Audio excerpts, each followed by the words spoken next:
is China, as Secretary Carter indicated, trying to build a Great Wall on the South China Sea? Absolutely not. I don't think Mr. Carter's characterization of China's activities in the South China Sea as building a Great Wall of isolation, self-isolation. This is not true. We think that this is a word, a terminology invented by Mr. Carter or fabricated by China. Because in recent years, we have said clear that China has tried to be more open, more transparent, and also China has joined in the activities of with other countries in this region, including the 10+8, 10+1 with ASEAN countries. And in the future, China will take more and more activities, security activities and security cooperation with the countries around this okay, region. Well, the Chinese side have already stated his opinion. Let's go to our American guest. We have been hearing Secretary Carter during the Shangri-La Dialogue talking about some specific remarks regarding China's position now in the South China Sea. He talked about constant, when he was asked about constant reconnaissance near China's territorial water, Secretary Carter talked about this. We want to listen in, and let's try to understand what exactly he meant. Let's listen in. Forward-thinking statesmen and leaders must once again come together to ensure a positive and principled future. Through a principled security network, we can all meet the challenges we're facing together. And the United States is fully committed to this principled security network and to the Asia-Pacific's principled future. We just love those abstract terminologies. Now the turn is yours, Mr. Yang. What exactly is the principle of the future and the principle of the security network? Does that include everyone, or does that exclude some specific members that are crucial? Okay, so a principled security network is largely the idea that all countries adhere to international law and seek to resolve disputes peacefully through either through international courts of justice or through arbitration means. So that's the idea that international law serves as the means through which you resolve the problem. So the principle is that everyone can get involved. China is invited to participate in a principled security network as long as it adheres to international law. The underlying theme is that China's reluctance to adhere to international law or to put its dispute before the International Court of Justice might in the future exclude China from getting involved. But that's the idea behind what the Secretary Carter is making the argument for. Well, Mr. Yang, if I could just let you help us to clarify one thing, because there are different clauses of so many different pieces of international law that all countries could, grab one piece and say, why don't you follow this in order to exclude the others from a network or any kinds of organization. So will that be the strategy, you think, from different sides? If that were the strategy, what would that mean for the peace and stability in the region, Mr. Yang? Well, I mean, you're correct in pointing out that you can interpret international law a number of different ways. I mean, China has signed on to UNCLOS, whereas the United States has not. China's interpretation of EEZs, for example, is that no country can operate its military within an EEZ of another country without getting permission from another country. The United States' position is that EEZs represent international waters. So you're correct in pointing out.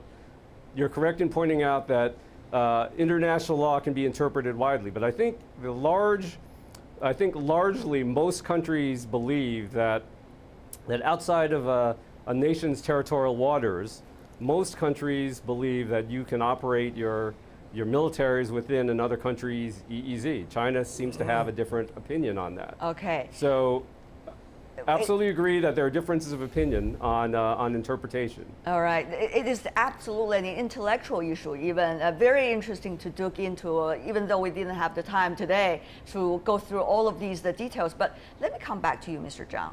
You have heard, together with our other panelists, the discussion we had earlier about China's strategic and economic dialogue with the United States. So people there which is the meeting that began today, are talking about how can we make sure that the South China Sea issue is not going to drag the overall bilateral relations downward, but rather be an area in which the two sides can try to help to one another to constructively understand each other's strategic position and get used to it, and therefore adjust their own positions and plans for the region and also for the world. That's a very loaded question I have for you, but Mr. Zhang, this is extremely important. Well, I think first I want to say that the South China Sea issue is not an issue between China and the United States, because the United States is not a claimant in this dispute. Second, if it is a dispute or issue between China and the United States, it's not the whole of the relationship between our two countries. We shouldn't focus too much on the South China Sea issue. Now the excuse of the United States to meddle in this issue is the so-called freedom of navigation. But actually, everyone can see that the freedom of navigation has never been a problem in this area. So the United States, when talking about the principle, what's the principle? The principle of the international law, one of is the important is the respect of the sovereignty of other countries. Let me just put it this way. We could argue about all of these very important principles for another 2 or even 4 hours and days. But the thing is, let me ask you strategically, Mr. Zhang, that is, how from China's military side that we are going to make sure this one issue under the current circumstances is not going to drag the whole relationship, particularly the military relationship. It's being even said by the Chinese President Xi Jinping. He said this is one area military exchanges can be enhanced. So how is that not going to drag the whole thing down even further? Yes, I have to say that now the ball is in the U.S. side. It is the United States military which has launched so many military actions in the South China Sea, including the provocations against China's sovereignty. It's the United States who is militarizing this region, not the Chinese military. All right, we heard your opinion. Let me go to you, Dr. Oh. Thank you for being very patient and waiting for the other two gentlemen to reach a conclusion. No conclusion can be reached this time, it seems, but it's very important that we have a voice also from Southeast Asia. Dr. Oh, from the just concluded Shangri-La Dialogue, what conclusion can you draw as coming from one of those countries? And what strategic goals do you think this dialogue eventually achieved or did not achieve? Well, the Shangri-La Dialogue, by definition, is a dialogue. So it provides a forum for various interested parties, particularly, over the past few years in the South China Sea, to come to a forum to try to at least voice out their opinions publicly, as opposed to, for example, either duking it out in the open sea or discussing it behind closed doors. And for countries in Southeast Asia and so on, if two superpowers are talking behind closed doors, then we get a little bit nervous. So it is indeed good to have such a forum whereby they can voice out the different opinions. Yeah. Yes, indeed. But does it provide much inspiration for you, given the media reportage of this dialogue, given the different kinds of direct quotes coming from various delegations, the Chinese one, the American one, and some of the Southeast Asian countries as well?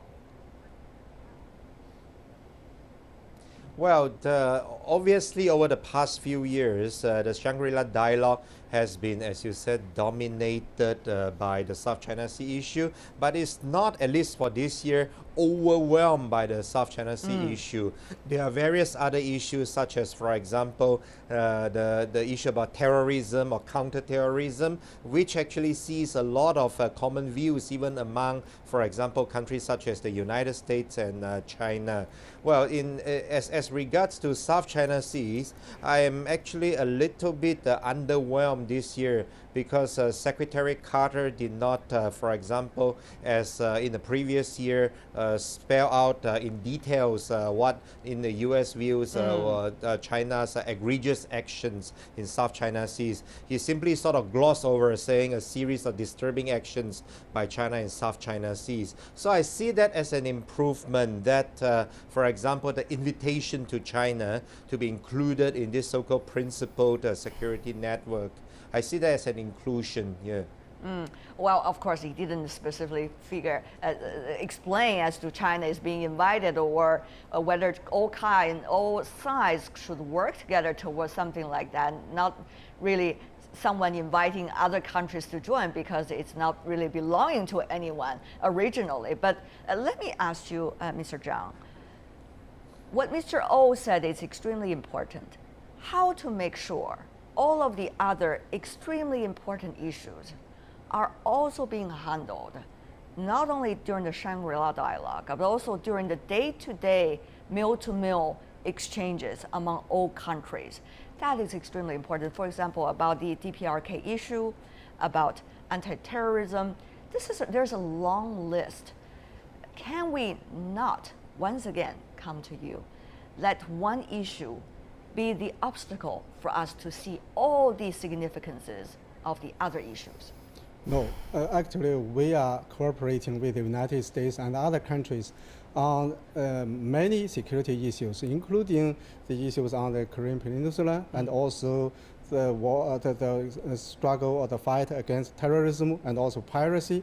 Actually, the Chinese Navy has been coordinating and cooperating with the U.S. Navy in the Gulf of Aden and waters of Somalia on the fight against piracy, and we cooperated very well.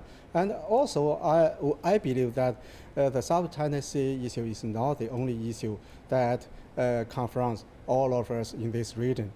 Just as we mentioned, terrorism, piracy, and natural disasters, and all these we should deal with or deal with together. Okay. And also at the Shangri-La Dialogue, many countries also express hope that they can, including Vietnam.